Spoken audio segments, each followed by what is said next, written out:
Hey everyone, and welcome back to another World of Warcraft video. The Cataclysm was a turning point for World of Warcraft. This expansion set out to reinvigorate the game, and not only with the revamp of the world. You see, Wrath of the Lich King, it had been an expansion of experimentation, constantly, and it really turned a lot of the game on its head.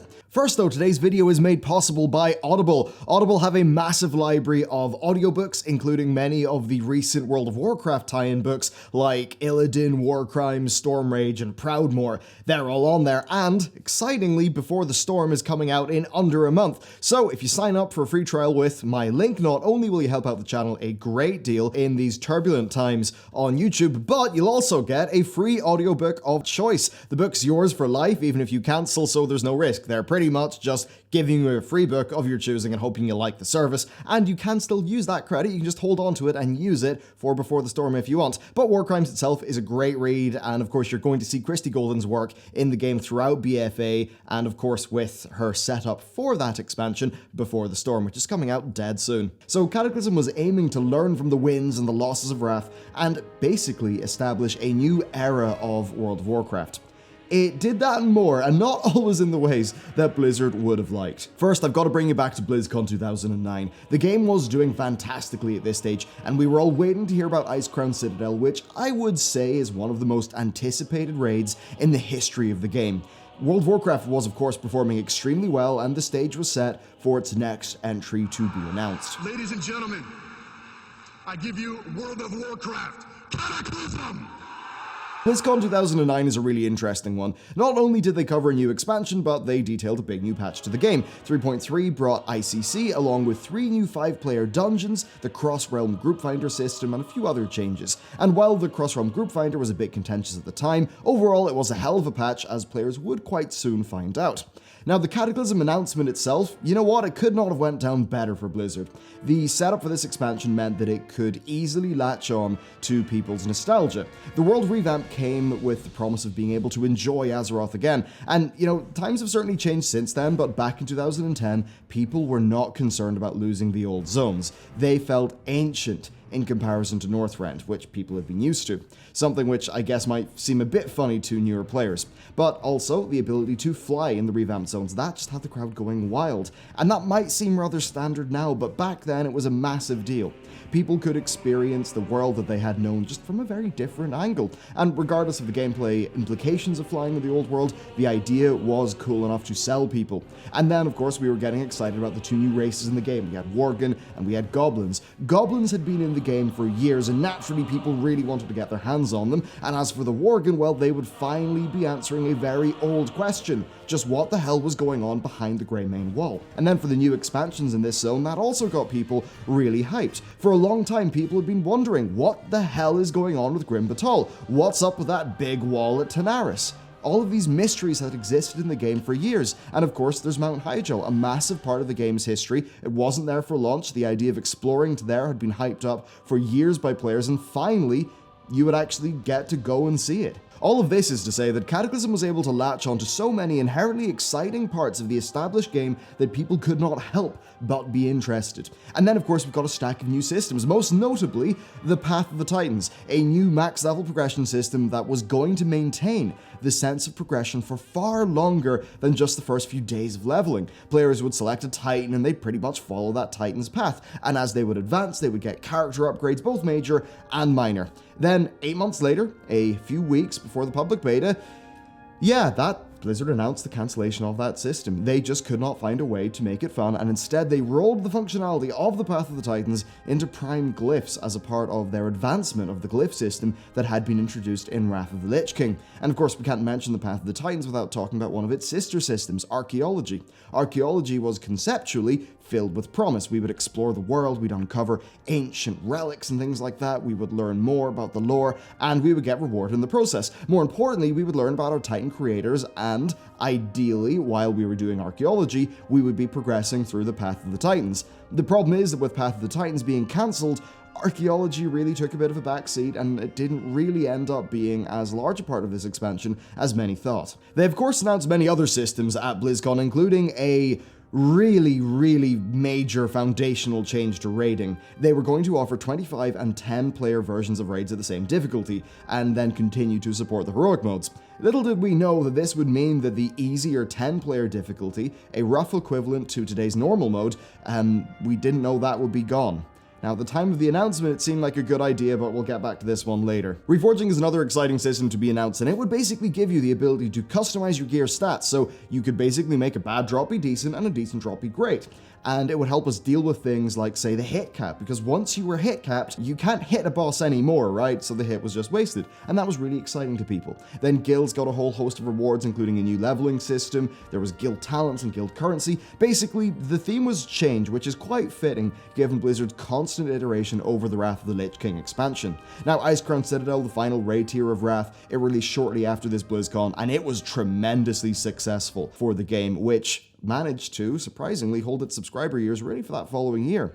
The race to defeat Arthas was closely followed, and Paragon edged out the competition and secured the kill. And 4 months after the Lich King fell to Paragon, that's really when the first cracks in the Cataclysm would appear. In a press event on the 8th of June, they broke the news that the Path of the Titans had been cancelled. They just couldn't get it to play nice with the rest of the game, and as I covered, that pretty much put archaeology in strife. The guild talent currency system had also been scrapped. Instead, it was being replaced by standardized perks, which is probably a decent change when you think about it realistically. It wasn't all bad news though. We saw some new dungeons, we saw some new zone previews, as well as more information for the PvP community detailing battlegrounds and the new Wintergrasp-like Tolbarad zone. There was one really heated discussion topic though, so they decided that raid loot would be a little bit different. 25 player raids were going to receive more loot per person in order to reflect the greater logistical challenge of making a 25 player group in a world where 25 player raid loot was just as good as 10 player raid loot. So that was pretty big. Then we had some other little things like I showed off the new level up UI that we had to this day, but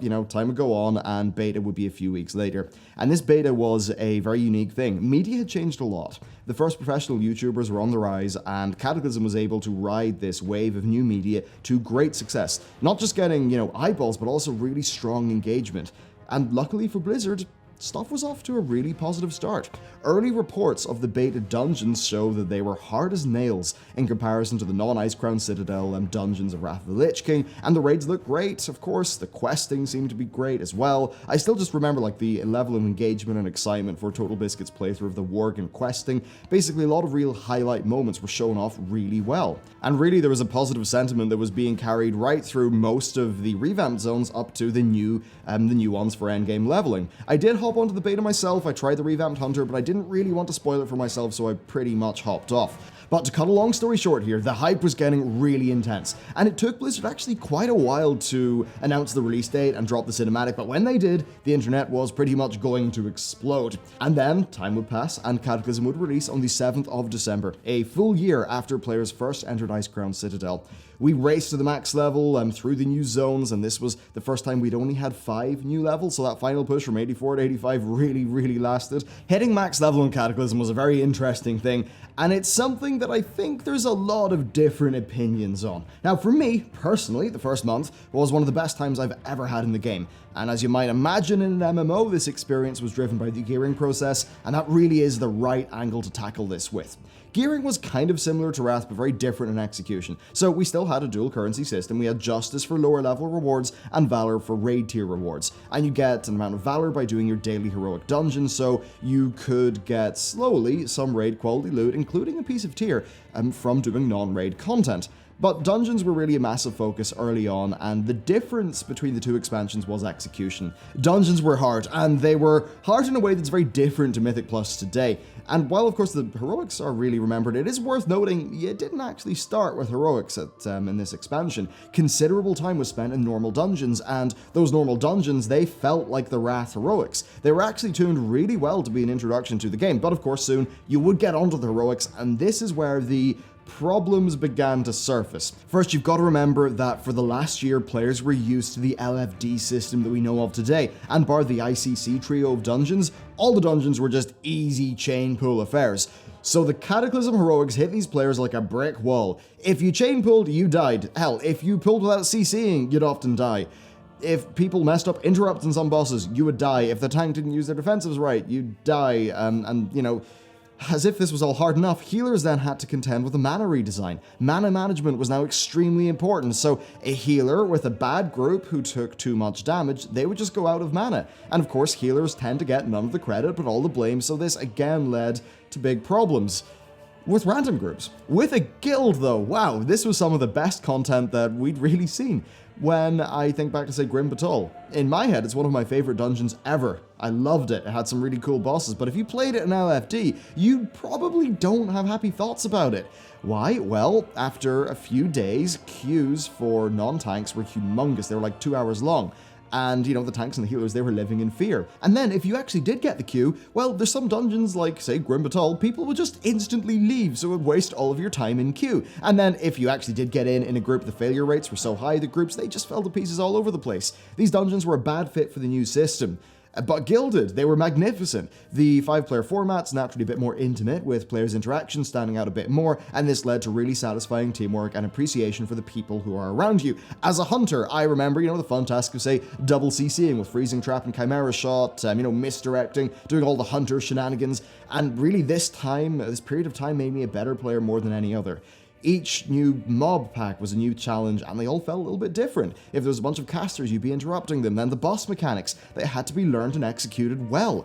This was a hard challenge to move through, but you went through it at your own pace, so you could really tackle that high level of difficulty. It wasn't a Mythic Plus like speedrun, and, I honestly do kind of prefer this, where it feels like a mini raid. I kind of prefer that to Mythic Plus. Mythic Plus really is its own beast, even though, I do sort of love it as well. But the heroic dungeon situation, that just defined early Cataclysm. Ghostcrawler would eventually post his pretty famous WoW Dungeons Are Hard blog, and while they would hold off for a bit, Cataclysm's first minor patch 4.0.6 changed things. First, dungeons dropped more justice points, but secondly, there was a targeted nerf to a range of bosses, which smoothed out some difficulty spikes. Then they changed Luck of the Draw so that it provided a 5% increase to health and damage per random player, up to 15%.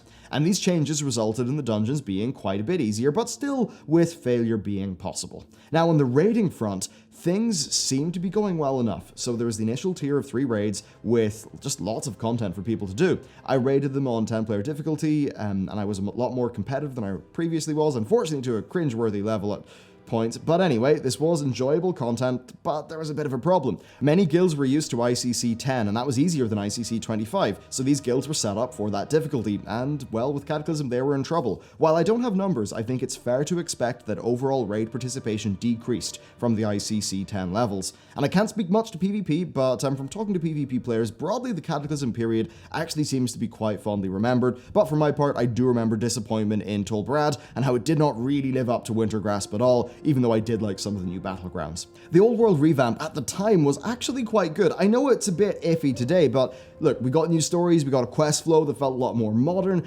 and some of those zones, they can still be enjoyed pretty well today with the revamped leveling system that prevents you from out-leveling the zones.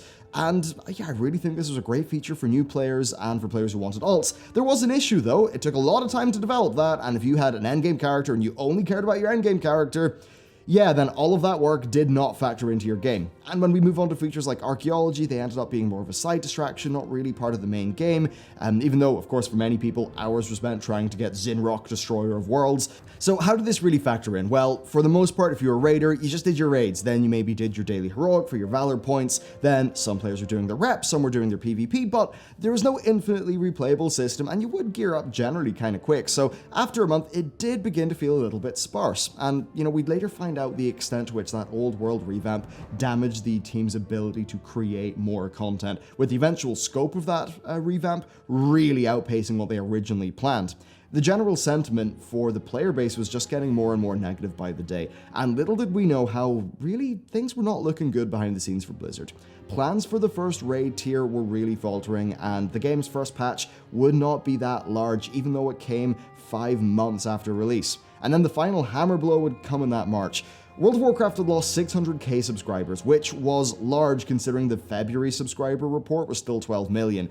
And little did we know that this would be the start of a new trend for the game. You know, people have been proclaiming the death of World of Warcraft really since the start, right? But this was one of the first times where the broader player perception was beginning to turn against Blizzard. Something about Cataclysm just wasn't clicking. The story wasn't amazing, the zones were a bit fragmented, and the raid changes left many players behind, and then the heroic system just led to a lot of bad experiences and wasted time.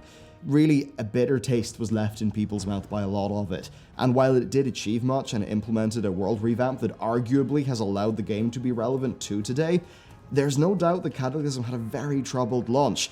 And in the second and final part of this series, we're going to learn really how troubled the rest of this expansion's life would be, but that it does have an enduring legacy, which is honestly something that's far more interesting than the content of the expansion itself. So there you go, I hope you enjoyed this first part of the Cataclysm retrospective. A tremendous thank you to everyone over on Patreon for supporting the channel. You can check out the new postcards there, as well as behind the scenes content, early access to non-news videos, and a bunch of other stuff, so you can check that in the link in the description. But yeah, thank you very much for watching this video, and I will see you next time.